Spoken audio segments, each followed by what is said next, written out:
زاغ‌ها امروز قصد جان بلبل میکنند. زاغ‌ها امروز قصد جان بلبل میکنند. زندگی باغداران را تحول میکنند. زندگی باغداران را تحول میکنند. نیمی خاک پاک افغان را گرفته طالبان پای کثرت بر دیاری شهر کابل میکنند. بیرقی با نام اسلامی بلد افراخته خلق خود را زیر این پرچم تغافل میکنند. متهم گردیدن از خواجگان خارجی قتل و غارت را برای پیسه و پول میکنند. گوشت های چوجه های نوپر و نوبال را با شب و کلمرغ و کرگس ها تناول میکنند.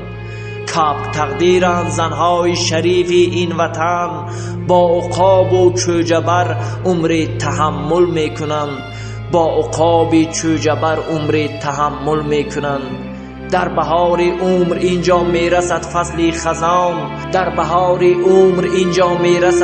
خزان. حیف آن که بوته ها در جاده ها گل میکنند. هر که قصد جان خلقش کرد جان از دست داد. میرسد روزی که آنان هم تنزل میکنند.